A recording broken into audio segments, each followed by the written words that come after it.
and it has been 10 years. I met Scott for the very first time. He doesn't know this. It was on my first Century bike ride. I had ridden 50 miles the week before. That was the farthest I had ever ridden my bike. And I got invited out by my aunt and uncle to go for a bike ride to Jefferson. And it was when Jefferson was doing the Ragbrai, they were doing a Ragbrai thing in June, and they had invited like Ragbrai teams and buses that day. They don't do this anymore, but Bike Iowa was there with a booth selling jerseys. So I get to Jefferson, and I never asked my aunt how far the bike ride was. She had asked me, how far are you riding now? And I said, I rode my bike for 50 miles last week. She's like, oh, great, come ride with us on Saturday. So I said, sure. We get to Jefferson, and I look down, and we're like 52 miles in. And I realize at that point, we're gonna go 52 miles back. It's going to be a 100-mile day. No one mentioned that to me. Did I think to ask? No. And so that probably kicks the whole talk off in a really good way. If you want to play a fun drinking game tonight, take a drink every time you hear me tell you I signed up for something or I forgot to ask about that. I guarantee you're going to be like 2 or 3 beers in before you go, okay? So do have a bit of a history of that, but met Scott that day. He may or may not remember it. He sold me a great black and pink Bike Iowa jersey. A couple years later, I bumped into him. We had a little contest, who wore it better. He was wearing his. He cut the sleeves out of it. I was wearing mine. It still had sleeves. He won. So he wore better, right? Do you saw that? We should break those out one day. That'd be great. Thanks for coming. My name is Rose Willey, and I'm going to tell you a story about how I rode my bike from Ragbrai to Canada. And it wasn't a direct route, I can tell you that, but it does take some fun ramblings along the way. So you would mind advancing. So I'm going to kick things off a little bit in the past, because I think to know or understand how I ended up doing this, I want you to understand where I come from. So if you give a girl a bike, when I was 10 years old, my dad gave me a bike for my birthday. So raise your hand if your parents gave you a bike for your birthday. Yes, greatest gift of all, right? I was 10 years old, and I had the best summer ever. It was a summer of freedom. I rode my bike everywhere, all over Altoona, Iowa, up and down the 4th Street Hill so many times. I thought I was a rock star. That hill still is like a mountain in my mind. But you had to get up this hill to get to the pool, and so I rode it every day all summer long, and I was free. So it was my first taste of freedom and independence and making my way in the world at 10 years old, and I got to ride my bike every day, 5 miles to the pool and 5 miles back. So that is a 1986 Schwinn 10-speed, which is exactly the bike that I had. I don't know what happened to it, but there you go, there's my first bike. All right, so next slide for me. I grew up, I got married, I had 2 great kids. As a mom, I had a bike. My husband at that point in time gave me the gift of a Trek hybrid. It was a 7-speed. Just to let you know, I do seem to form emotional attachments to inanimate objects, especially bikes. So you'll see a theme here. So it was a Trek 7-speed hybrid. He gave it to me for Mother's Day, and that was so I could pull the kids all over town. And I know every flat route in Newton, every flat route, because what it looked like was the bike and a trailer bike and a burley. It was like a circus going on behind the kids, right? So we would pedal all over the place to the park and for ice cream, and sometimes I would take them to the grocery store with me, but I got around town quite a bit during the summers with my kids, pulling what I would like to call my little train of people behind me. So, all right, so that's a little bit about that. From there, I decided I wanted to do my first Ragbrai ever. I call this the most awesome and awful day of my life. I have not changed my opinion in all these years about this day, and I'll tell you why. I decided I wanted to do Ragbrai. I convinced my then husband to ride with me. He had ridden Ragbrai when he was 18 with some friends, and he had done the whole week. And he proceeded to tell me everything I needed to know to ride one day successfully, including I needed to get some bike shorts. Well, I threw all that advice out the window, and I rode it anyway. And as you can tell, it was the most awesome, awful day of my life. It was like a roller coaster every 5 miles. I'm having so much fun. This is such a great adventure. Look at that. Oh my God, this is awful. What is this hill? How come my gears don't want to shift? Why does my butt hurt so much? Right? This went on for a long time until we eventually reached Bondurant. And that year is 2006. It was going from Waukee to Newton. It was a 70-mile day. And we reached Bondurant, and at that point in time, he had had enough of me. And he was going on ahead because he had bike shorts and he had trained, you guys. He had trained. For my 70-mile day of Ragbrai, I rode 100 miles to get ready over the course of 3 months. Anybody feeling me yet? Anybody? Okay. So you can imagine what that was like. I made it to Bondurant, and outside of Bondurant, I experienced the worst quad until recently at the Iowa Gravel Classic at the finish line. Steve, you might remember that moment. And I screamed, I grabbed my leg, I fell over into someone's yard, and I curled up in a ball and I cried. Some nice spandex-clad people came along. They asked me if I was okay. I said, sure, I'm fine. They didn't believe me. They were kind. They got me a banana. They asked me if I'd eaten recently. I hadn't. They noticed I was dehydrated. They got me hydrated. They helped me get to Mitchellville, where they fed me pastafari stand. Anybody go back that far on Ragbrai and they remember pastafari? God, that was a good stand. Right? That was a moment. I remember being so excited about that, though, because I wanted to see Lance Armstrong ride that day, because I heard he was riding Ragbrai and he was coming to Newton, and I just, all day long, I was so excited for it. So I'm sitting outside of Mitchellville, and I'm on this grassy knoll. I am digging into this plate of pasta. I've got a protein smoothie. I'm sitting with my 2 new friends. They're explaining the world of the bike to me and what I have done wrong in this day, and the hopes that because I've decided to keep going, I'll get to Newton eventually. And there was a buzz in the crowd, and Lance is coming, Lance is coming, Lance is coming. And I thought, here it is, I made it this far, I'm gonna see it, right? Whoosh. Yeah, well, I think I blinked. I don't know, it was just like a group of people, and I can't tell you. It was just a group of people, and they were all wearing yellow, and everybody's like, there he went? And I was like, that was a bit of a letdown. Okay. I did get back on my bike, and I pedaled on into Colfax, where I eventually got some more water.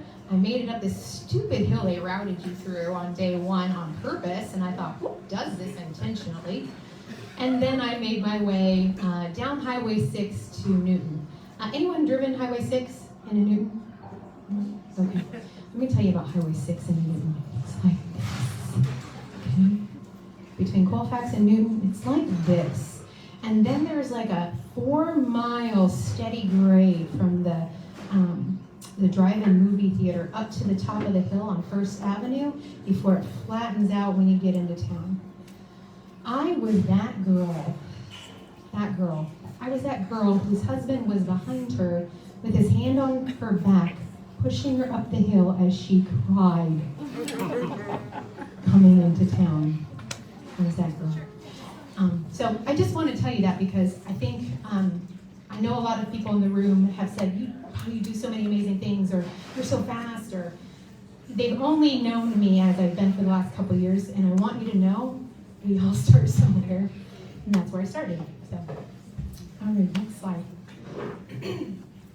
I did a couple more Ragbrais, a day here, a day there. I did eventually buy bike shorts for those and learn some lessons.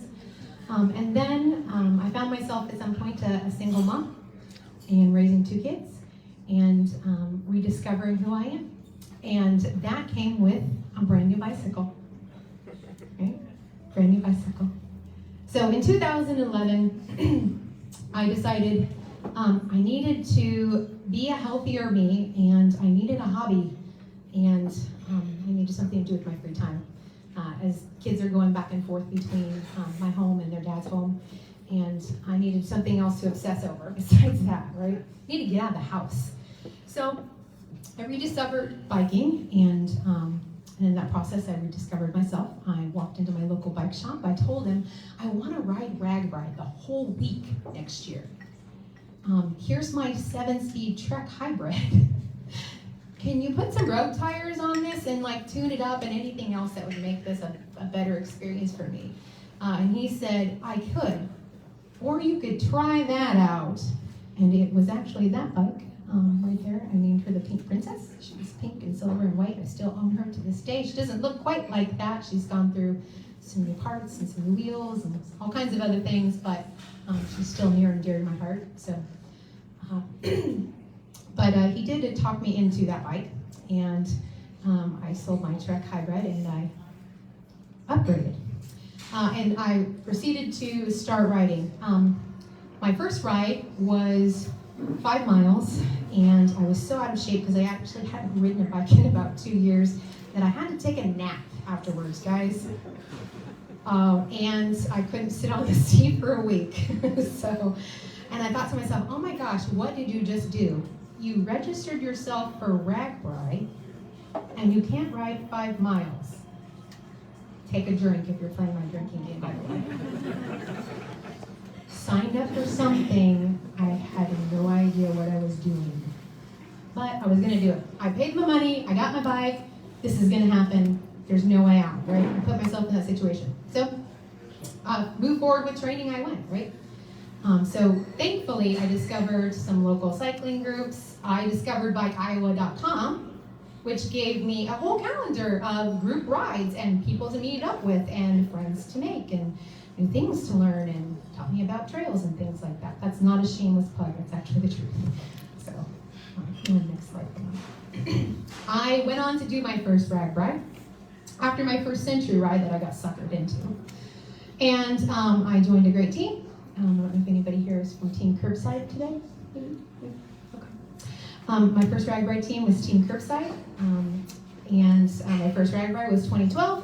It was 510 miles, including the Karis Loop, and I closed down every bar every night, and I rode EFM. If you want to know what that means, it's every, insert your favorite F word here, mile. So my Ragbrai team at that point in time said, EFM, you ride it. You ride it hungover, you ride it sick, you ride it no matter what the weather conditions are, rain or shine. You signed up to ride your bike. You do not get on this bus. The bus is only there to haul your gear in and out and for you to see at the end of the night and when you leave the host home in the morning. They were tough, guys. They were tough. So I knew coming into this that on my first Ragbrai, I needed to ride every mile. So I did lots of group rides and I met lots of great people coming into that. And I remember getting on the bus that first day and everyone saying, oh, why'd you guys train? You know, how many miles did you get in before you came here? And we went around the bus and it was like, oh, 400, 500, 700, and 350, right? And then they got to me and they're like, well, Rose, you're good. What'd you do? This is your first Ragbrai. 1,400. And they were like, whoa, we're impressed. We were a little nervous that maybe you weren't going to make it, but okay, you got miles. You could do this. I was like, yeah, I got this. I was so nervous, but I wasn't going to let on. But it ended up being a great week. So some of my favorite photos, my first loop patch with John Karis. That was the first year that he was giving out loop patches, by the way, just for folklore. And it was also it's still one of the longest, hottest, and hardest Karis loops in the history of Ragbrai. It was 105 miles, it was 107 degrees, there was a 30-mile-an-hour headwind going out on the loop that day. So, pretty proud of that. That is my aunt and uncle in the second picture. They are the ones that suckered me into that century ride. They are, if you're in the cycling community, they may look familiar to you. Vern and Vicki Willey. Vern's been riding years with Adaptive Sports. Vicky is my cycling mother, right? Vicky, yes, I want to be like girl. I want to bike the way you do. She's just so strong. So there you go. There's my Bike Iowa jersey, and of course, I'm like, ooh, I rode 510 miles in 1 week. And then my first dip. The last time I wore pigtails. All right, next slide for me. Then we move into, I want to ride my bicycle a lot. Maybe try racing. Maybe a touring ride with no beer and big hills. Okay, I'm in. So this is me moving into a little bit more other types of cycling at that point. I was doing a lot of beer biking. There's nothing wrong with that. Beer biking is still my favorite today. But I was also enjoying challenging myself. So I was trying things out like the tour of the Mississippi River Valley. So 200 miles, 2 days, 12,000 feet of climb. It's all road, but it's a great challenge. It's a beautiful, beautiful scenic ride. If you haven't done it, I totally recommend it. I joined Velarosa in 2015, so all my Velarosa ladies here, that was definitely changing. It was so wonderful to meet a group of women that were just as excited about riding their bike excessively as I was. I felt right at home, right? So I learned to race, had some great race experiences. I've done some crits, I've done some road racing. I did okay with crits. I'm a horrible road racer. I'm not built for that. I'm just not. That's okay. Can't be good at everything, right? I did okay with the short races, some race like a squirrel, race like a girl, if you remember that back in the day. So that was a lot of fun. And of course, I was doing all kinds of different touring rides in addition to Ragbrai. So that was what the next couple years looked like for me. Next slide. All right, so then we come to gravel. I hate it. Wait, maybe I don't hate it. So what's this? Let me explain this to you. Get ready to drink. So a friend of mine, Mia, said, hey, there's this thing called the 24 Hours of Coming. It's a gravel race. We don't have to race it, but we could ride it. It sounds like fun. Do you want to do it? Okay, sure. Right? Okay, sure. What do I need? We need a gravel bike. I don't know how about this. I'll borrow one. Does anybody have a cyclocross bike I can ride? Anybody? I'm 5'2". Oh, great. Found a cyclocross bike. So on a borrowed cyclocross bike, I went out with some friends, Mia and another friend Paul, and we did our first gravel training ride a week before the race. And I broke the derailleur the first 10 miles. That was expensive. It wasn't my bike. But that's okay. Showed up to the race a week later, and we went pedaling, and I made it 32 miles before I DNF'd. I did not understand that 62 miles of gravel was nothing like 62 miles of road. I thought, it's 62 miles. I can do that in my sleep. I just did Ragbrai. I'm good. No. Gravel was scary. I had too much air in my tire. I did not understand about the drift. I was terrified all 32 miles. The hills were too big, they were too steep, I went down them too fast. I like nothing about this. This is horrible. Get me off this bike. I'm done. I'm done. Not only that, is I packed 2 candy bars and 2 bottles of water, and I thought that was going to get me to the end. Take another drink. Sometimes I learn the hard way. So I walked away from gravel until I got a fat bike, and then I decided, you know what? Gravel's okay. Gravel's all right, right? On the fat bike, it makes sense. So I started riding my fat bike, rode my fat bike lots of places, all over the place, and I decided that I'm going to give a gravel race another try. I'm going to sign up for Serum, where Scott and I crossed paths again. I think I actually met Jess there the first time, Serum. So Mia, again, convinced me to sign up for Serum. And I signed up, I registered, and showed up, and this was my first fat bike. It's a Fat Boy SE, and she weighed about 65 to 70 pounds that day, Scott. I remember coming across the finish line at dusk, well after everybody else was gone and done, and he lifted it up, he was like, good God, how much does this thing weigh? I didn't understand about traveling light. That day, I packed a foot-long sub for nutrition. Deep bars. If I see a pattern here, you're like, how did you get to Canada? Like at this point, we don't get it. But I finished I did. I think I'm very certain I hold the DFL record on a serum for women, fat bike, and just pretty much the whole entire course, right? So there you go, but I finished, and I was grateful. I saw Jess and Scott many times out on the course, especially after it was actually closed, making sure I was still gonna get to the finish line, and they let me finish, and they greeted me with a beer, and they patted me on the back, and they were like, great job, well done. So there you go. I decided, I think I like gravel again. Right? I went on to do some more gravel racing. I've done several more 24 hours of coming. This is my first successful finish. I was pretty excited, especially after that DNF. And then the following year as well. So I love gravel now. It's like one of my favorite. All right, next slide. So speaking of gravel, here we come to the point where I fall in love with ultra, and I met the roads that define me. I see you grimacing over there, Sam Cooper. Did you lose your mind? Why would you want to do that? That was a question I got a lot that year. And so I found myself, I went to listen to Steve Cannon talk. He put on something at Beaverdale Bikes. He was doing an Expand Your Possible talk. And he was talking about his first time, was before he went to 1,000 miles to now, but the 300. And so he was telling us about that, and he was really talking about expand your possible, and it may not look like riding your bike to Alaska, but there's something out there that each of us can achieve as long as we're willing to go outside and be outside our comfort zones. And so that night he said, oh, I want everyone to close your eyes and think about, I'm going to count to 3, and something's going to pop into your head. And then I want you just to give that thought a little hope, see what that is, see where that leads you. So close my eyes, count of 3, and Spotted Horse Gravel Ultra popped in my head. I don't know where that came from. I was like, that's stupid. No, not gonna happen.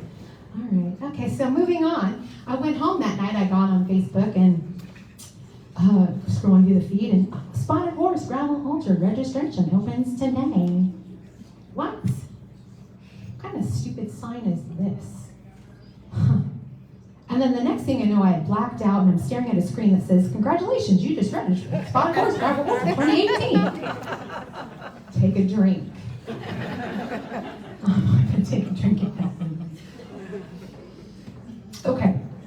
So I didn't have a gravel bike, you guys. I had a fat bike, but there's no way you're going to ride a 65-pound fat bike, well, unless you're Scott Sumter, 150 miles.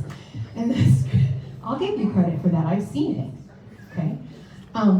It's not going to happen for me. And I was like, you need a gravel bike, sister. You're going to need a gravel bike, like a real gravel bike. So the next week, I ordered a gravel bike. It came. A great experience. The bike shop helped me put it together, let me put it together. So this is my baby. That is Amelia. She's my gravel bike. I love her. And I went out on the gravel roads around Newton, and I taught myself how to ride gravel again. And it looked something like, go 5 feet, let more air out of your tires. Go 5 more, let more air out, until I understood that I did not need to have them fully inflated, and I learned to trust it. And so I taught myself how to ride gravel finally. And then I started asking more questions.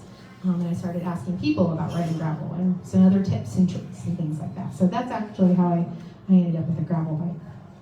So the next picture, the second one in, that is the road that broke my soul. And I say that because I know you're going to get joy out of it. That road broke my soul in 2018. And some of you in this room have been on that road, so you understand. It looks like peanut butter, you guys. It's not peanut butter. On the sides of that road, there are about 3 feet of water, ice cold running water. And so you thought, I'll get out of the mud and I'll walk in the ditch. And then you were like up to the water and it was muddy. man, hike your bike, and she swears that it's only a mile long, but I am telling you, it took 3 hours for me to hike my bike down that road, and it's got to be like 5 miles long. It's got to be. It's not, but it felt like it that day. That road broke my soul. So I gave it a shot. In 2018, I lined up for Spotted Horse Ultra Gravel. I made it 88 miles to checkpoint 2, where I did DNF. I had some hypothermia. And I wasn't really very coherent for a while. Jess actually rescued me and brought me in. Sarah was so kind that year. The weather was so horrible, and it was so cold, and so many people had dropped out that she was impressed that I had made it that far. She actually gave me a belt buckle. And that was a big deal, you guys. And I remember looking at the buckle and thinking, I didn't earn this. I'm not giving it back. I didn't earn this. And I really grappled with that for a while, because after this event, I was traumatized for a bit. But sure enough, April rolled around the next year, and I was like, wow, look at that. Registration opens today for 2019, Spotted Horse Ultra Gravel. Go ahead, if you don't mind. I registered again. Oh, I kind of got out of it, that's okay. I found myself registering again. Okay, this time I knew what I was signing up for, so I'm sorry, no drinking there. But before I got there, I decided I probably better start upping my distance game. And so that brings me to the 200 miles to break the cycle in 2019. This is one of my favorite rides. I've done 3 now. I'm really excited about it every year. But it was the first time I broke this mental barrier in my head of this 150 miles. That it was something that was doable, manageable, achievable. It certainly is a lot easier in a Peloton, I'll tell you that, than it's out there on the gravel road by yourself. But so really proud of that. So going into 2019 and getting ready for Spotted Horse 2019, I rode 200 miles on road.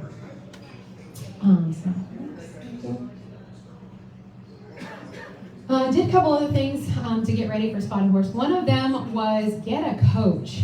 I'm really blessed to work with Greg and George for the T2M coaching, and he picked me up as an athlete in August of 2019.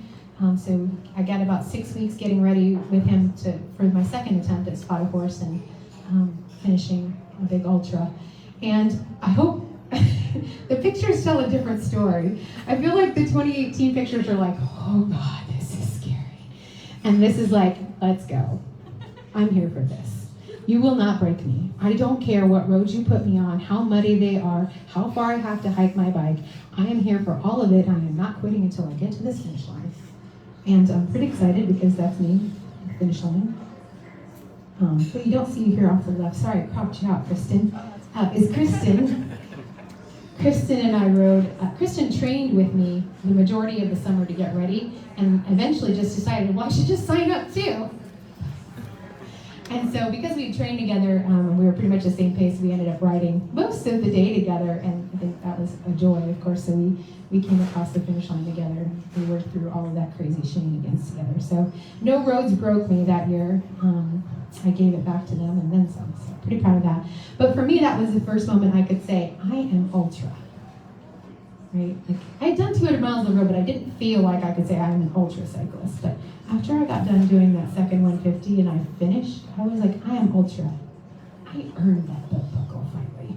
Like, I can keep this and look at it and go, yeah, I earned that. Yeah. So I love that buckle, by the way, so thank you. So next slide for me. All right, so now you know a little bit about me, and I'm going to skip forward a little bit to get to the good parts. So the next couple of years, some other cycling happened. I've gotten stronger. I've continued coaching with Greg. I think that's really important to have a plan, to have a coach, to have somebody to push you along with pushing yourself. So I've been blessed to have some great moments. I think on the left is the Iowa Gravel Classic this year. And then top right is Gravel Worlds. I finished 10th out of 200 women in the 75. Middle one, where I'm super excited, is the Tour of Herman. It's 200 miles, 2 days, 12,000 feet of climb on gravel. I was third woman. Deanne was first, guys. So I'm like, woo, we had a great weekend. Yeah, please clap for her. Like, my favorite thing is to chase her. I love it. And then when she beats me, I'm fine with it because she always has like a beard ready at the finish line, so it's win-win for me. And then bottom right is some more serums. Last year I was really excited to improve my serum time by 7 hours. 7 hours. So, it's hard to come back. Okay, next slide, please. A couple more Break the Cycle 200s. I've done it 3 years now. I love that ride. A couple more serums. I think that's an Iowa Gravel Classic picture in the bottom right. So I've had a great couple of years really getting into longer distances and wrapping my confidence around those kinds of distances, right? And those becoming the norm. And I think it's really important because you have to work your way up sometimes, or at least I do. I have to work my way up, right? So for me, I was like, oh, okay. Once I do a one longer distance and I go a little bit further, that becomes achievable, right? But at the same time, behind that, I kept going, well, I can do that. What else can I do? So, I'll go to the next slide for me. I'm going to introduce you to Kate. And I thought, if I can do all this, I want to boot the border of Canada. And I blame Kate. That's Kate Ankowski. I met Kate on my very first spotted horse, Ultra Gravel. We rode in the rain together in the morning for 10 miles. And she told me all about her bike, Sea Biscuit. And we just got to know each other and we became friends after that. And I followed her on social media and exchanged conversations back and forth. And Kate is a great long distance ultra cyclist. She is getting ready to do Trans America. So go across the US.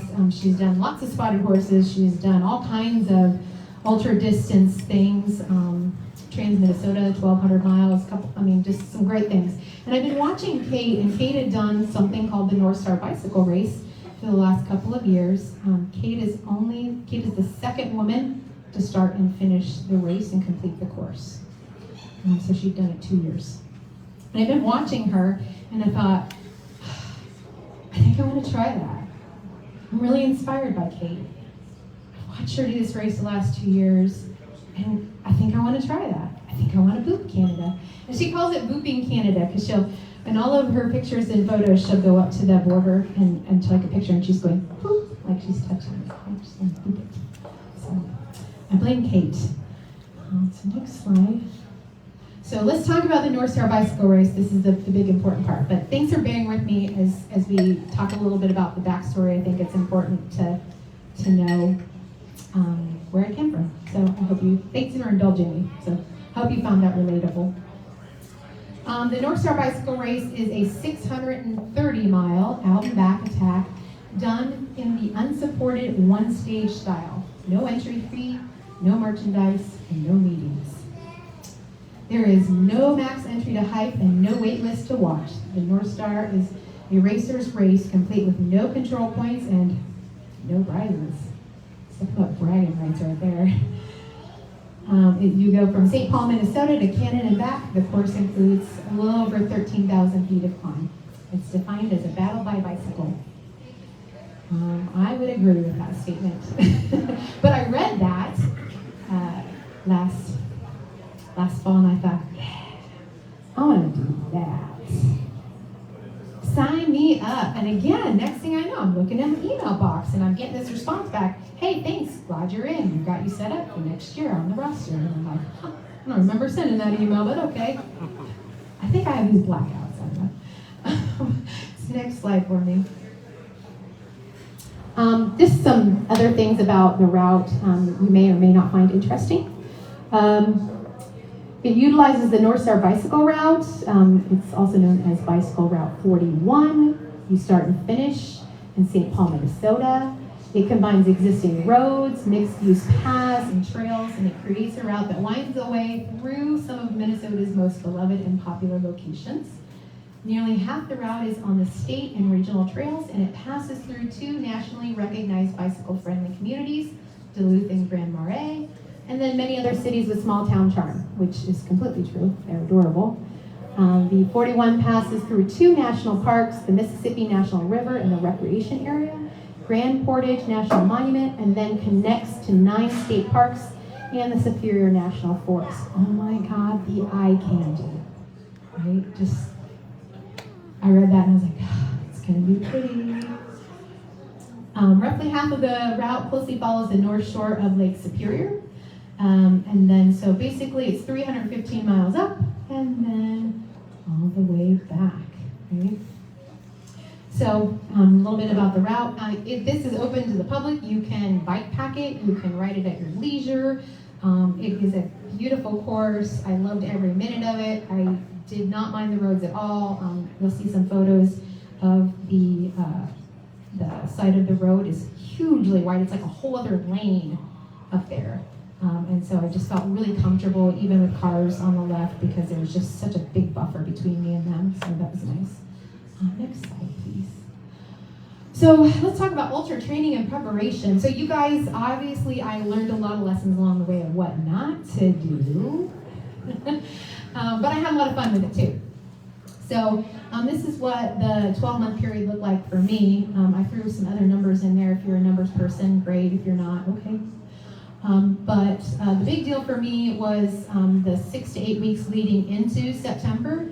In August, I rode 1,200, I'm going to call it 93 miles for about 88 hours and 37,000 feet of climb. I look at that number right now and I think, oh my God, I did that? I did not do that all at once. I didn't even think about it while it was happening. If I had thought about it while it was going on, I probably would have had a meltdown. I've heard a lot of people say it, how do you eat an elephant? One bite at a time. It was one bite at a time, one day at a time. I just looked at the training calendar each day and just focused, what do I have to do today? Because I think you can get really overwhelmed when you look at it as a whole. And I think that's true about any goal or any distance that's new to you. If you look at it too big, you're going to get overwhelmed. So break it up in bite-sized pieces, right? I did have a great base coming into August with other events and some Ragbrai and some bike rides and some more training and all of the fun things. But August was a big deal for me. I've never ridden anything like that before or since. So I'm pretty proud of August. I felt like I trained right. I put in the work. So next slide. It's not just about riding your bike a lot, although that's really important too. I had to learn a lot of things and have a lot of moments of overcoming your own self-limiting beliefs. So a lot of these big rides were about that. The first one was the 180 miles in 12 hours. I'd never done anything like that by myself before. So I remember riding from Knoxville back home to Urbandale, and I got home that evening and I was leaning over the bike and John came outside and I was like, I didn't know I could do that. And he was like, how are you going to do it? It's fine. Oh, now you tell me. So lots of big bike rides, lots of big weekends, lots of big weeks. So that's important to build that base and just get comfortable with being on your bike all day, every day. So next slide, please. You got to get to know your gear. These are some funny things. I was told, treat your house like a hotel, ride before sunrise, ride after sunset. Try it all out. So, lots of shanty butter. The second picture is about 3 o'clock in the morning at the camper while everybody's asleep in Knoxville and I'm sneaking out to ride for the day. This is the third picture from the left is my charging setup at night that I came up with so I could charge all the things at once, right? So a lot of times spending figuring out the small practical things and then practicing them each weekend on these long bike rides, treating those long rides like they were the race day experience. And then a bike fit. Please tell Adam Thompson I plugged a bike fit. He requested that. But it's true. I've been fit by Adam a couple of times on the majority of my bikes, and I did go in and I had to make some adjustments as I got ready for this, as I was spending even more hours on the bike, and we were finding, little things that creaked or just didn't feel very good at the end of the day. So it's really important for distance, and just when you're going to spend a lot of time in the saddle, your bike needs to be dialed in to fit you. It makes such a huge difference every day. So I'm appreciative of him and all of the time he spent with me on my bike. Eat, and eat some more. Gas stations are my favorite buffet. So this is one of the things that was really familiar to me because I'm a Ragbrai girl at heart, and so eating from the gas stations along the way, or scrounging things as you can find them, not a challenge for me. I was up for this. This was like awesome, right? So chips in the top tube bag, egg bites. What the fun challenge was in the training notes, coach had said, before you go home for the night, you need to get your food from wherever, and then you get home and you don't eat from the things at home. You only eat what you brought with you, and you need to make sure you got something to eat at night, and then when you get up in the morning to put in you before you get on the bike and get down the road. So that was a fun adventure, right? If you're riding your bike a lot like that, the glorious part of it is it didn't matter. I can just eat whatever I want, however much I want, and it all worked out. So that's great. I really like that part. But just some fun shots of some of the things that Casey's is my favorite. I had that Casey's reward card. Man, I racked up some points in August. You guys. I see a Casey's, I'm like, ooh. Next slide. I don't have to, I get to. Look at all the beautiful things. So I wanted to include this because at some point about the third week of this big training block, I was tired. I was mentally tired, I was physically tired, I was a little soul tired, and so, my enthusiasm was waning a little bit. It's also really tiring for the people who love you and support you in your life. They're making sacrifices and they're going along with their schedule, and you're missing out on events. So it can be a little bit much about week 3 or week 4. So I know there's a lot of ultra people in this room tonight, so they can understand or relate. So I had to really start thinking about that, and I had to remind myself, I don't have to, I get to do this, right? And so even though I'm tired, this is a privilege, and there's a lot of beautiful things I get to see along the way. There's a lot of experiences I'm going to have because I'm going to go out on the bike today, so I get to do this. So just some beautiful shots. I think my bike is gorgeous. It is the best photo subject, so you'll see a lot of those photos. So next slide. Some of my favorite just little places that I bumped into along the way, all the different trails. Next slide. So final prep. So before I went north, some things had to happen. I had to put on, and I still have it on, I don't think I'll take it off actually. I had to put on some extra reflective things. There are race requirements so that you're seen, you are riding at night, you want to be as visible as possible. I had to put on the front of the bike, I didn't take it off yet, but my emergency contact in case something happens to me and I'm not conscious, so they could call my ride out, Jill. And then another final tune-up, Rich Wintz has been doing a lot of the work on my bike this last year, so I'm really appreciative of Rich. He would let me come by and drop off at odd hours or just fit me in because he knew what I was doing and he wanted to make sure that I was ready to go. So, and did a great job. Will it all fit? There's a lot of gear that goes into this. You're carrying everything with you for however long it takes for you to get from the start to the finish. So it either goes on the bike or it doesn't. So I learned to gear up. I invested in some additional bags. I tried them out a lot while I was training. I packed them while I was training with the things that I needed to get used to carrying that kind of weight on the bike. And I came up with a packing system and a list, and guess what? It all fits. It's really empowering to understand or discover you can carry everything you need for at least 3 to maybe 10 days, if you can find a laundry room to wash some things, on your bike, and you don't need anything else. Nothing. It's really empowering. It's very exciting. I love that part. Okay, next slide. So I went north to Jill and Tim's house 3 days before I started the race. Jill and Tim Marks are wonderful people. I met Jill crewing for Heather Poskovich on Raw last year. Jill is a veteran crew member of Raws and Rams, and she's a wonderful, wonderful support person. And when I told her I was doing this, she said, "Oh, you have to come stay with us. I will be your emergency person." So I'm so grateful for that. I went up a couple days before. It allowed me to kind of get settled in, work some of the nerves out, do some local riding, scout the beginning, end of the course, and just have some great experiences. Jill spoiled me rotten, fed me like I was a queen. The third picture from the left, I had to include, I attended, I think Dean's seen this picture. This is me 5 minutes outside of Urbandale stop for the second time, going over my list, making sure I really still had everything in the car that I was supposed to before I got too far away there where I couldn't turn around.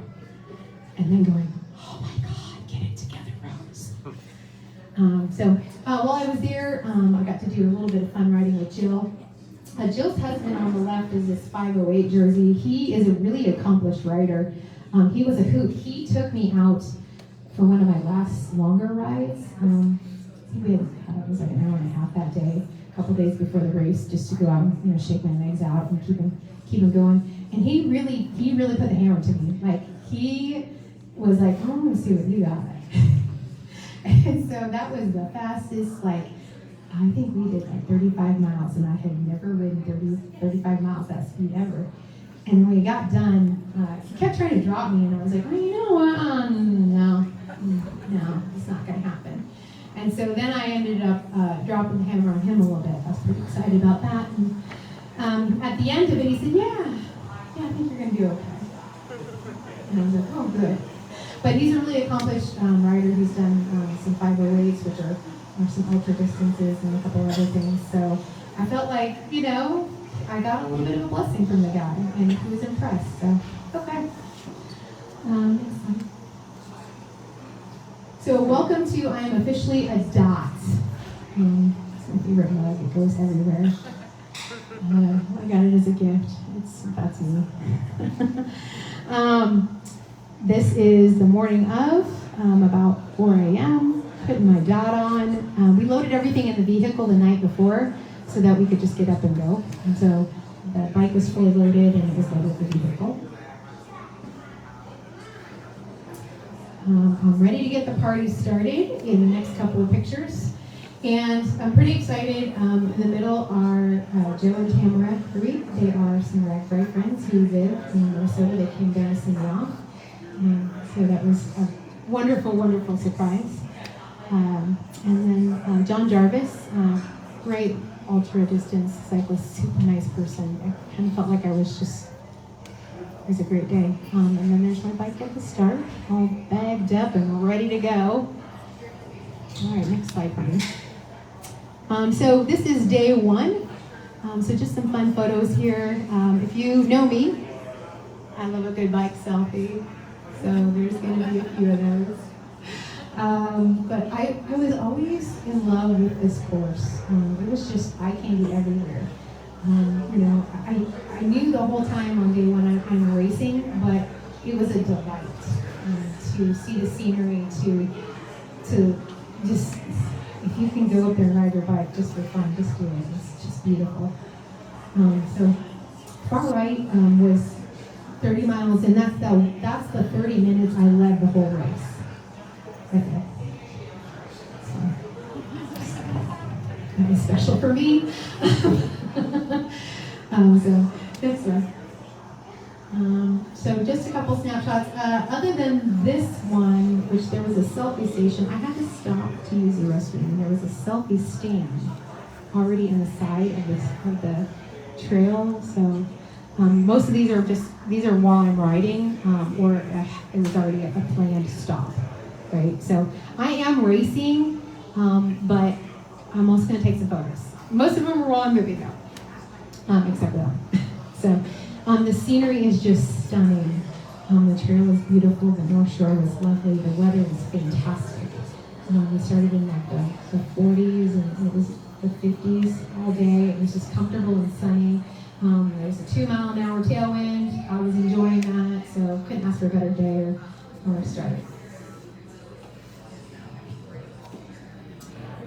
This is kind of a recap of day one, I guess. I ended up with about 215 miles in. I made it to Silver Bay. It was a little over 13 hours total. Moving time. My dinner right there on the far right was McDonald's. It was delicious. I ate 4 quarter pounders. No guilt. If you can see my Strava, I can't see it on there. It's just like I burned 8,000 calories that day. I don't care. I'm going to eat what I want at this point. There was a gas station right next to my hotel. So I stopped there and I ran into some of the other racers. And so we grabbed a quick pic. So it should be, that's Rob Welsh. And I can't remember the other gentleman's name. But I had a great first day. Hit the next slide. I feel like I call that went according to plan. So this is where I should let you know that I did have a plan going into this.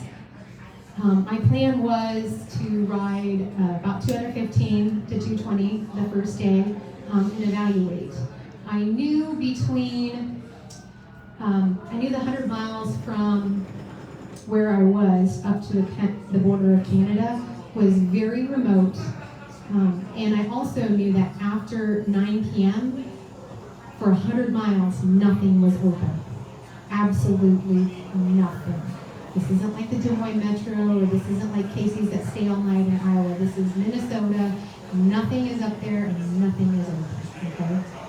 And so I knew that, and so I made a decision that my ride looked like plan A was about 215 to 220 miles per day, sleep for about 4 hours, recharge everything that needed to be charged, get back on the bike, do it again, sleep, recharge.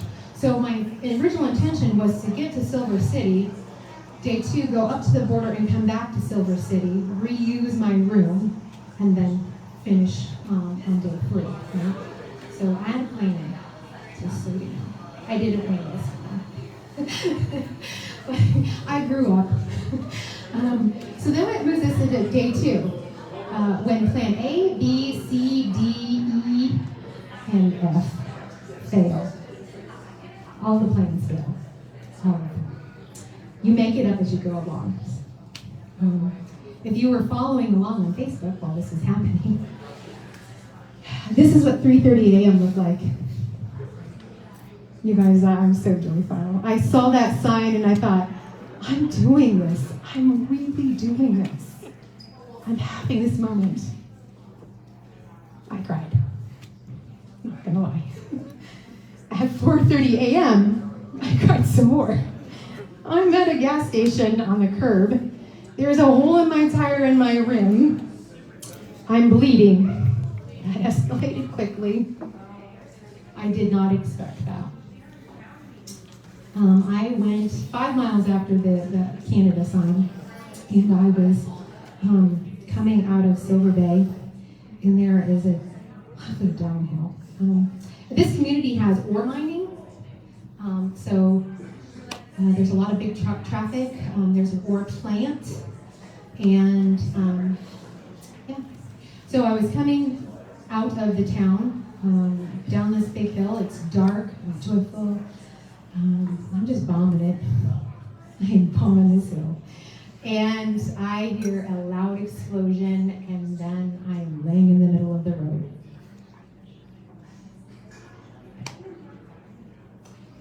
Okay, get up, get out of the road, figure this out. So I drag myself on my bike over to the side of the road, and there's no lights at this point. So I look up the hill. Down the hill is completely black, and you're going back out to the road, and there's nothing. There's not supposed to be anything open for the next 3 hours, and there isn't really going to be anything town-wise for 30 to 40 miles. I knew that. So I was like, okay, you're going to have to go back up this stupid hill. It's not going to be fun, and you're going to have to figure this out. And you're going to have to find some light because it's pitch black, and you're not going to figure it out here. So I'll carry the bike up the hill to a service station. And there was a service station and then the gas station. And I went to the service station because I saw an intercom. And I thought, okay, I'm pretty sure, based on what I could feel in the dark, my my tubeless, I was set up tubeless, and it had become unseated, and I was going to have to put a tube in it, and that's fine. I carried extra tubes, and I was prepared for that. And hey, an air pump would come in handy, right, instead of having to use my hand pump. Well, that didn't work out so well because there was a gigantic hole through the entire tire, and then there was a big dent in my rim, and I couldn't boot it, and the tube wasn't going to do anything. I would inflate it, and it would shoot right out the hole, and I couldn't boot it because it had ripped the whole tire on the side down to the beater. So that was really frustrating. I think that I felt in this moment pretty much the way I felt on the road that broke me. And I was just really defeated, and I was really sad, and I was like, oh, I can't believe it's going to end like this. I can't believe I put all this time and energy in this work, and it's all going to end here. I wasn't ready for that. And so I called Jill on the emergency ride, and I said, I don't know what I'm going to do, but I'm going to figure something out. Do not come get me. And she said, okay, that's fine, because it's going to be 3 or 4 hours before I can get to you, because you're that far up, right? So you have a little time to figure this out. I'll start that way just in case. I said, no, you stay where you are. I'm going to figure this out. So there's the gas station, as I said. I saw there was a lot of people coming in and out of this gas station, and I thought, somebody's going somewhere, and I've got to figure out where I can get a new tire. There's not much for bike shops up here. I know this. I've done the work to investigate the route, to understand where all the service stations were, to understand where my resources were beforehand. There's no bike shop. It's 30 miles behind me. Okay, get to the gas station, figure it out. That's step one. So I got to the gas station, I figured it out, and I just made it up as I went along. Like, I got really overwhelmed, actually, thinking about it all at once. Like, how are you going to get your bike fixed, get on the road, get back to Canada? If you have to get 30 miles and then ride an extra 30 miles, stop. Just figure out the next step in front of you. So that's really what I did. It was one step at a time. You got to get to this bike shop. They don't have Uber, by the way, in Minnesota, in these little towns. Tried that. Tried the local taxi guy. He had to drive bus that morning, so he could get me after he took the kids to school. So I said, all right, that's something, right? That's a start. But it's 4:30 in the morning, and that's going to be like another 3 hours. What else can I do? Again, people are coming in and out. There's so many people coming into this gas station, this little bitty town in Minnesota, 4:30 in the morning. Your plant. People were coming to work for their 12-hour shift at your plant. So I started asking people, hey, anybody going to Silver Bay? Hi, my name's Rose. I'm riding my bike. I had a little incident. I need to get to Silver Bay where there's a bike shop and they can fix my bike. You going that way? I go to work. Okay. Everybody told me they had to go to work. And I was like, dang it. Yeah, behind the counter, she said, wait 10 minutes, the shift coming off. There's a lot of people that go that way. And I was like, really? Yeah. Poor John is asleep while all this is going on. By the time he gets up, he's getting a message with a license plate and that I'm hitchhiking to Silver Bay. Sorry, John. That was what I could come up with. And at that moment, I decided there are good people in this world and I am going to trust that I'm going to find a good person and I'm going to get my bike to this bike shop and we're going to resolve this, right? Just get to the bike shop, we'll take it from there. So I did. I met a nice person. He actually said, listen, my buddy, he came up to me, he said, are you the girl with the broken bike? Yeah. My buddy had said that he was coming on shift, that we needed to ride back to Silver Bay. I live in Silver Bay, I'm going that way. I can give you a lift. Okay, great. Fantastic. Just so you know, I took safety precautions. Let me go ahead and just snap a picture of your license plate so I can send it to my emergency contact so they can know what's going on. Right? He was like, it's probably a smart idea. He was really practical, and I said, great. And so John brings up to this text message that I flattered, I had a wreck, and by the way, I'm hitchhiking back to Silver Bay, 30 miles behind me to the bike shop. But I did, and we drove 30 miles. He's a deer hunter. Next guy. He heard that there's lots of great deer hunting in Iowa. He hopes to come down and try it sometime. He thought I was nuts, but he admired my tenacity, and he hoped it all worked out well for me. And he dropped me off at the bike shop. So, there's his license. That's my bike outside the bike shop. So while we were driving the bike shop, I called, because it's like 5 o'clock, 6 o'clock in the morning. And got their voicemail and left them a message, told them who I was, what I was doing. I was on my way to the bike shop. I was part of this race. I really needed some help. I understood if they couldn't open up early, but maybe, just let them know I was going to be there whenever they got there. Okay, thanks, bye. They were great. Dan was fantastic. He called me back 15 minutes later. He was like, I'm on my way to the shop. Dan showed up at 7:30 in the morning. They don't open until 10. So that was impressive. So Dan and Spoken Gear to the rescue. You guys, my tire was in bad shape. So when you're riding your fancy, because these are my new fancy rims, we'll talk about that later. These are my new fancy rims on my new fancy tires, with my new fancy tube, the setup. They don't carry those parts in Minnesota on the fly. So he made it work. But it took a few hours, and there had to be some repairs to the rim, and we couldn't get the tires that they had on stock to seed. And then at one point, Dan called his wife and asked her to bring the front wheel off his BMC because he was sure it was going to fit. He could get me down the road, and then when I came back through on my way back, we would swap tires out because that would give him all time to figure out something with my tire. You guys, if you are in Minnesota, you need to go to Spoken Gear and say hello to my friend Dan. He is amazing. Thankfully, I did not ride Dan's tire. We figured something out. The tire I rode was actually too big, but we made it work. It's not this tire, I fixed. I had it changed out. We had to readjust all my brakes. We had to move everything to get that tire on, but it was the only one that would seat.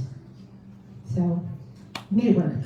Dan drove me back to the place where I came off the course. That was, you can do that. If you come off the course, you have to go back on where you came off at.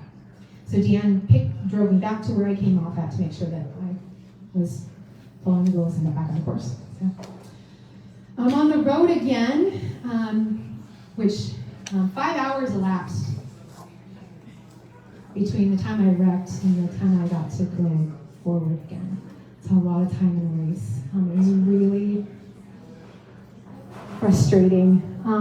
So the next 100 miles to Canada, I had to work some stuff out between me, myself, and I.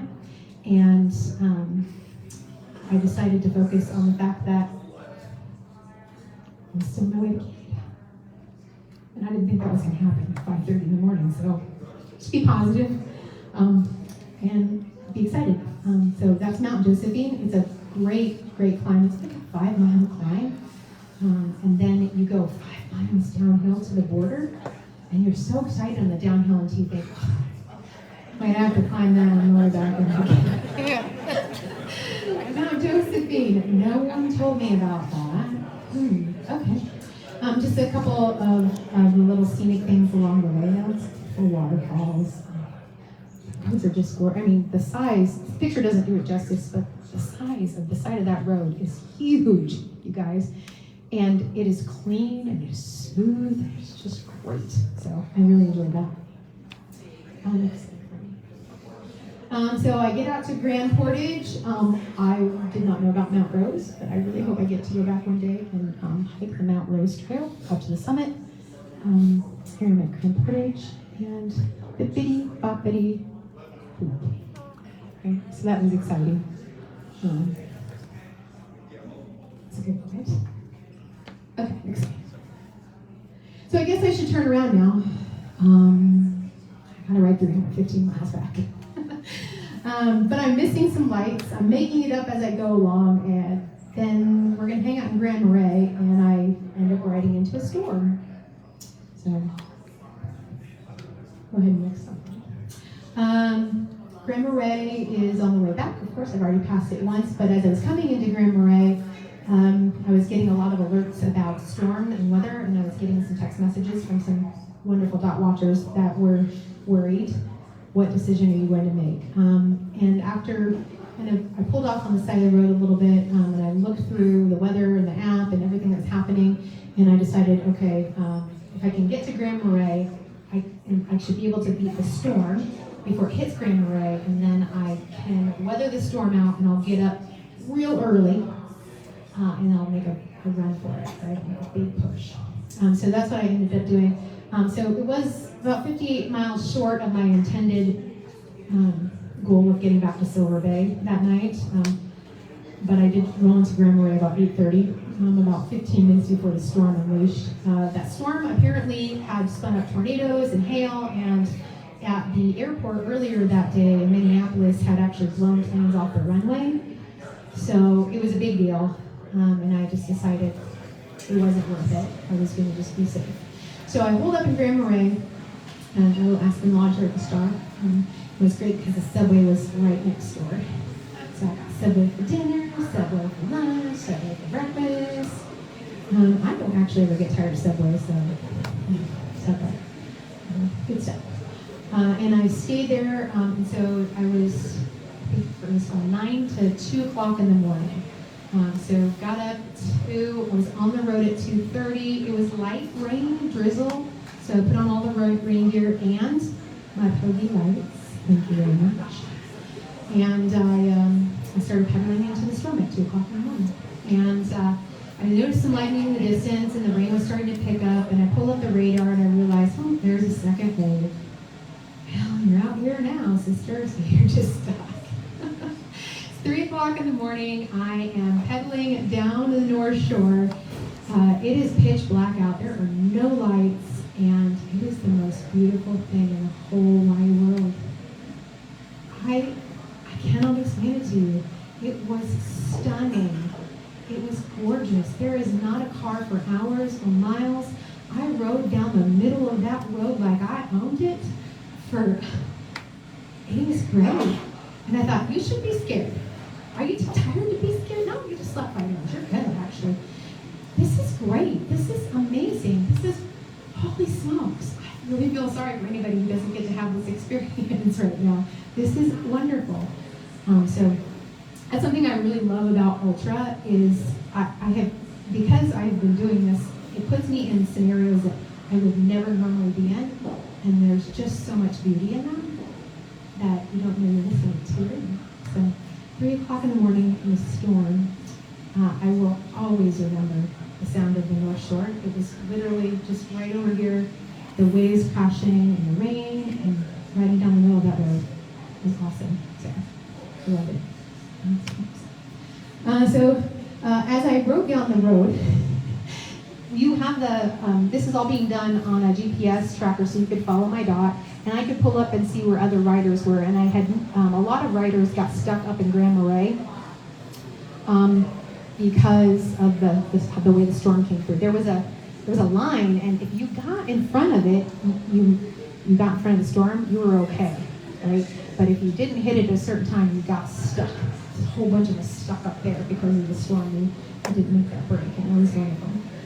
So I bumped into, of course, some riders along the way. So we're just heading along. Some scenery, some more waterfalls and things. So I'm wet. Actually, I wasn't. That was great. I wore rain gear, great pair of rain pants. I had the Pogi lights on the entire time. My hands were hot and dry. It was amazing. So great view. I was patting myself on the back like, oh, it's raining and I'm fine. So next slide. I did make it back to Silver City again, and guess who was waiting for me at the gas station? My new best friend, Dan. Dan had come up because he wanted to make sure the tire was still holding. If you need to put more sealant in, if we needed to do something else. In the meantime, someone had made a run to one of the Minneapolis shops, and they had a couple tires in the shop just in case now. You guys, Dan is amazing. But he came up to the gas station where I was in Silver City, and I came out from the restroom, and I see some man bent over messing with my bike. And I'm like, excuse me, sir. Oh, hi. Okay, like, first of all, I was going to kill somebody because you're touching my bike and I don't know you. But it was Dan, so I was fine with So Dan is great. So just some fun shots. Okay, this is my favorite giggle. This bottom second one from the right. We're riding down the road, and I'm like, why is this mile road, like there's bathrooms all along here. Potty, it was a potty humor moment, so I'm sorry, I had to include it, but I can't tell you why. That road is probably not appropriate. But it was funny, but there's actually a marathon that uses the same route. And so it was marathon weekend. So I thought that was convenient for the ready section. I was like, oh, good, I don't have to go far out now. So just some scenery, some other wonderful moments. Just kind of quick. One of the things is, I remember Greg saying, this is a race, but you should also take a few pictures here. So I did. Here we go. Next slide. I made it back to Duluth. I took this bathroom selfie just to remind myself that, oh, I'm looking real ultra today. If you want to know what ultra looks like, I thought, oh, this is what ultra looks like. And I sent it to I sent it to Deanne and Heather because I remember looking at Heather on day 2 of Raw going, oh, you are looking real ultra today, Heather. So I had to send it to her because I thought, she's going to get this. Little paybacks. I ate 3 of those burritos outside that gas station. And then that's, I can't remember his name, another one of the riders, he happened to be there when I came into the gas station. He actually recommended the pepperoni pizza burritos to me. So, smart. And then again, this one, the trails, I just thought, so pretty. It's just so gorgeous. If you look at it, you think, oh, I'm going to ride my bike on that. So, next slide. Keep pushing until all the electronics die, even the flashlight taped to your aero bars. Welcome to Hinckley, Minnesota.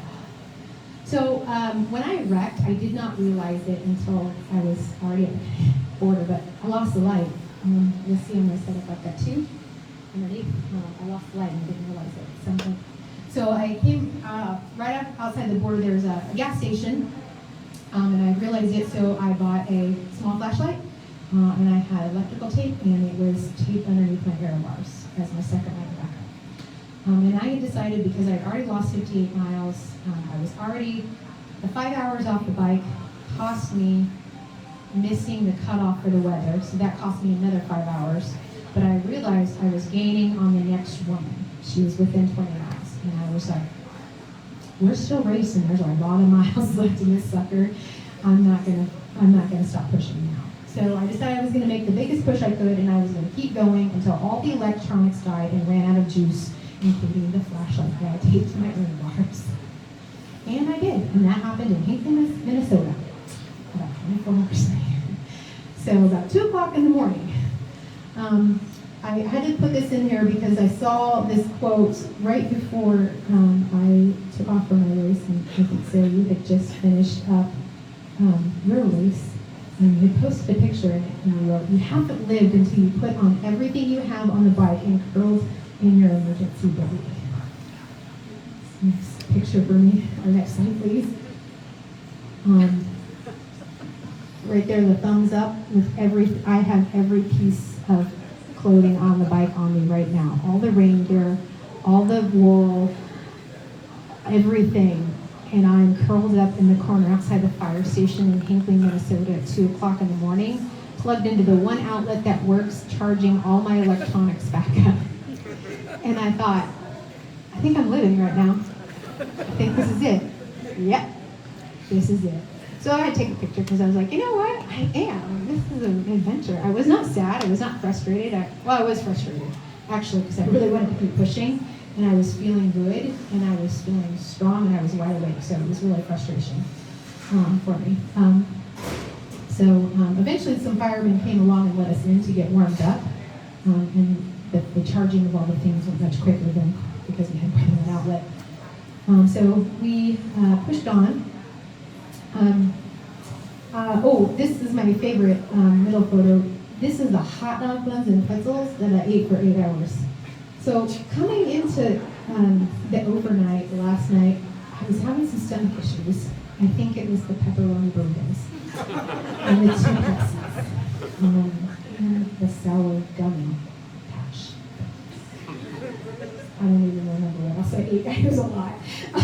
was hungry. And so my stomach was a little rough, and I actually this is the very last little gas station thing that was open for the night for the next 150 miles coming into Milburn. So we stopped, and I had to stock up, but I was having just food fatigue. I was like, I'm not hungry, but I need to eat. I don't know what to eat. I actually ended up calling Deanne. Tell me what to eat. She's like, simple carbs, what do you got there? And I'm naming things off in the grocery in the little aisles, and she's like, what about those hot dog buns? Yeah, that sounds good. Hot dog buns are great, you guys. Not like 130 calories per bun. And you can smush them down really compact, and you get like a whole bag into your, you have no idea how many hot dog buns you can, and that will keep you going for hours. When your stomach is upset, you need something bland, but you need simple carbs, hot dog buns. Taking it to the grave. Like, don't shake your head, I'm serious. I hate hot dog buns. I don't like them today. And they smoosh up, right? Like, and they aren't hard to chew. It was really satisfying, actually. So I ate hot dog buns for 8 hours. 7 up. That's all longer. So what ultra nutrition looks like. Next slide. Just a little farther now, and hey, legs, I'm really impressed with you. Also, sunrises are special things, especially on bikes. So this is the last sunrise. We're going to go to the next one. This is the last sunrise I saw before I finished, and that was a special thing. It was gorgeous. It was misty. It reminded me of some misty Ragbrai mornings, and I was just really excited to be pedaling along and get to see it. And I thought, I'm getting close to the end now. How do I feel? Yeah, I feel okay. And I kind of was doing this assessment of legs. Yeah, they're still pedaling, and they're still pedaling pretty good. All right, this is good. Like I go through these assessment checks just to keep myself on track. How do you feel? Yeah, I feel okay. Got some scrapes and bruises. Oh no, actually, I feel really good for riding like 105 miles. Huh. Okay, that's cool. Let's keep going. Right, so I just kind of get perky about that, and so good job. I did not anticipate that. I really anticipated to feel like, oh my God, shoot me. But no, I was really excited. I was really pleased. In that moment, I was thinking, I gotta tell Greg, he really knows his stuff. Like, he trained me up well. I'm here for this. This is the last tunnel right before the end. So I had to do a quick bike selfie while I was moving and take a picture of it because I wanted to remember that moment. And just a lot of joy.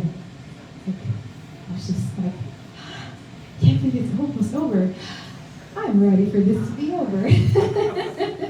So, a few more pedal strokes. And go to the next one.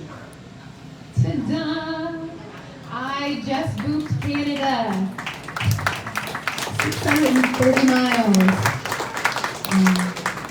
Finish line support is amazing. People who show up unexpectedly. My friends came back to see me finish.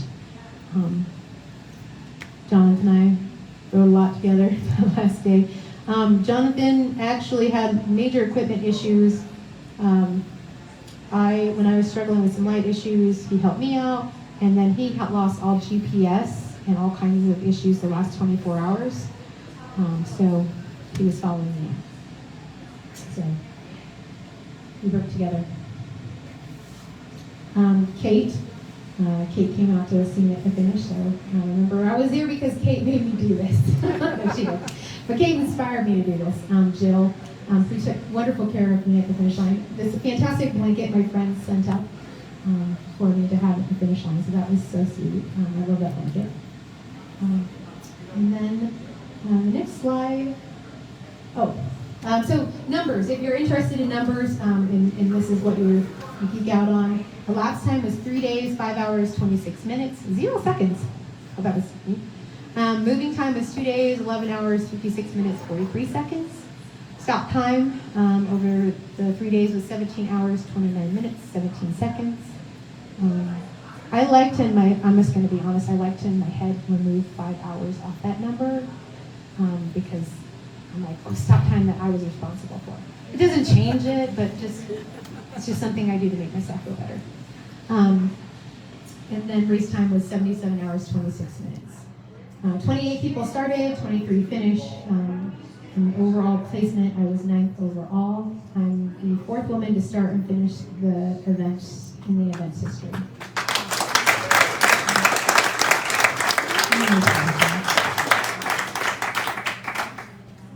So, I think I got one more. Oh, if you're a dot watcher, this is the course of the race, and you might have to play or click the button. There it goes. This is a super fast version of what dot watching looked like over the course of 3 days, but I thought it was kind of neat because you can kind of see how the race unfolds. You see me stop there in the middle, and then I go backwards, and then I go forwards again. So that was the bike incident, and then come back down, and then there's that pause in Grand Marais, and you can see the people that missed the cut, that made the cutoff all down here before the storm line came through, and then how many people got stuck up top, and then as we saw, all start to make our way back down. I think things I'm really proud of, not quitting. Like I'm just really proud of not quitting. And in those moments of every crazy obstacle that came my way, I was just really like, okay, what are we gonna do to get through this? What comes next? Okay, how are we gonna work our way around this? And I think it's just life, right? So be tenacious and get to the finish. So, let's see. Now I lost my slideshow down. I think that's really it. So after I went home, or after Jill picked me up and took me back to her house, I don't know if you can tell, my legs are just puffy as all get out, and they are bruised. And what was really surprising to me after like an hour later, I'm showered, I'm cleaned up, and Jill kept saying, I can't believe you're walking around. And I was like, don't go sit down. I've been sitting down for a couple of days now. I'm going to walk around. But I couldn't touch my legs. They were just really painful to the touch. After I finally stopped moving and just decompressed. And then how fluidy black and blue they turned. And I'm thinking that's from when I wrecked. And that was just the first time I slowed down long enough to think, oh. Yes, I hit some stuff. That is my shameless meal. Proud of the amount of food I put away that. So proud. And then I thought this was, I collect cookie fortunes. I just seem to, I think that I open them up and then there are moments when I think, oh, that's so relevant, and I just keep them, right? And so I was tickled that this one was my fortune from Reveal after the race. It says, every adversity carries with it a seed of equal or greater benefit. And I was like, okay, I hear you. Universe, yeah. So, that's it. There we go.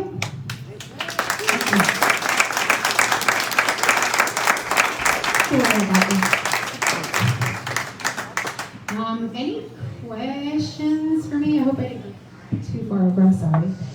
Okay. Any questions for me? What's next? I'm doing a lot of gravel racing at the beginning of this year, and then in the fall, I'm going to try my first supported ultra. So 444 miles on the Natchez Trace. It is a RAM qualifier. I didn't say that, did I? I don't know what that means. It just means I want to ride it. Don't get any ideas, Sarah. I'm pretty excited. Deanne and I are both going to do it. So we're going to continue our streak of going off and doing crazy races together, and it's wonderful. And you can find somebody that will go, do you want to ride like 444 miles for fun? And they go, yes. When do we go? Right? So that's awesome. Don't know if John loves it, but I think it's awesome. Anything else? Bike changes, what would you have done differently? Bike changes, oh yeah, a dyno hub. I did not, I almost, like, if you know what a dyno hub is, it charges while you ride. I wasn't sure that I was gonna love, like super ultra. And so I didn't pull the trigger on that, and I had set myself up with a charging system. Just give a chance to take a look at the bike. My coach makes these out of, he 3D printed them, but I have lipstick batteries that clip on both sides, and then I had a couple other batteries in here, so I could run for 24 to 26 hours without having to stop and charge. So I knew that going into the race, and because my initial plan involved a 4-hour stop at the end of every day, it wasn't a concern until my plan went to heck, and then I was just going with the flow and trying to keep racing and moving as much as possible. And then I just ran them out just to see how far I could get down the road. I was hoping that the other two ladies in front of me were going to pause overnight again, but they wanted to be done, and they told me later, we knew you were coming. We did not want you to catch us.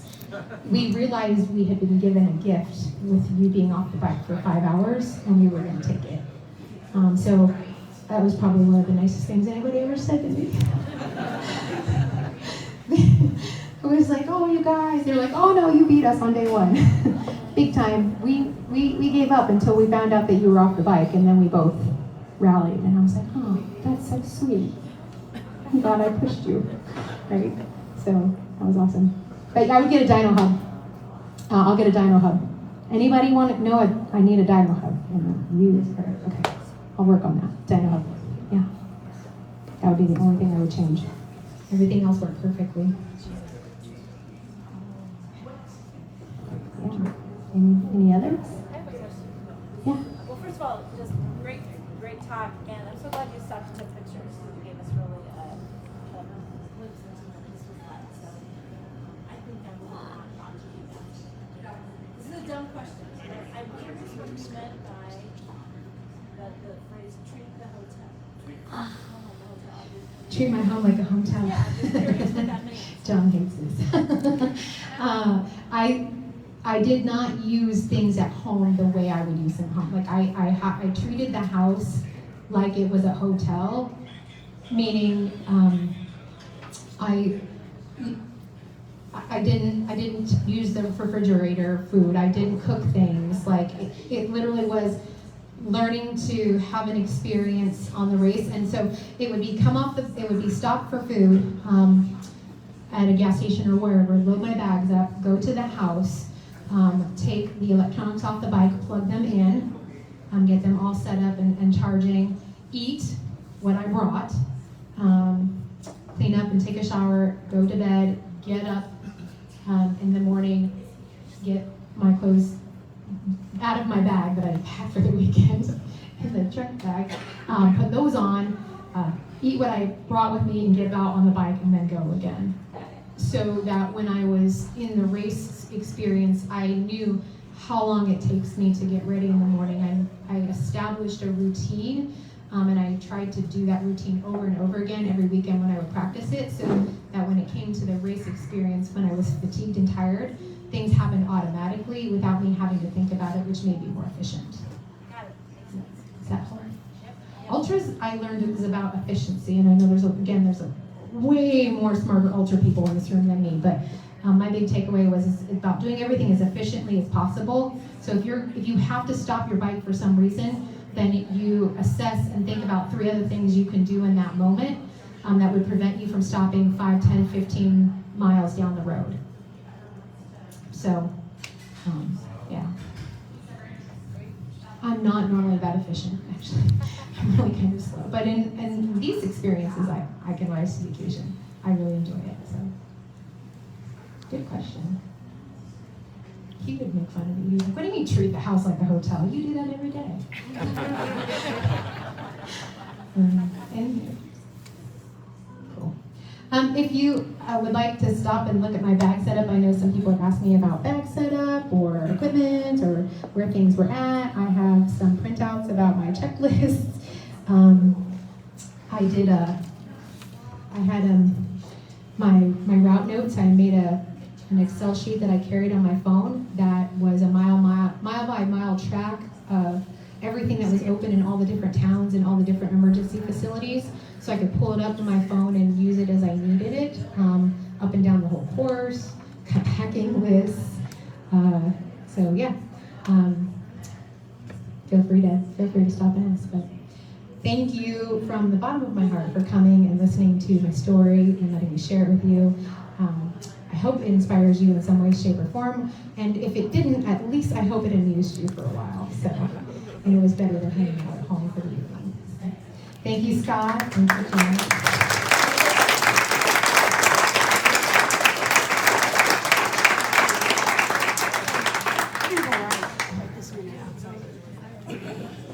Thanks, Rose. Wow. Another Iowan doing badass events. Love this. We're going to try to do one of these every month, so kind of keep an eye on Facebook, Bike Iowa, for the next speaker. We got some good ideas coming up, but yeah, this is great, Rose. Love to see your adventures.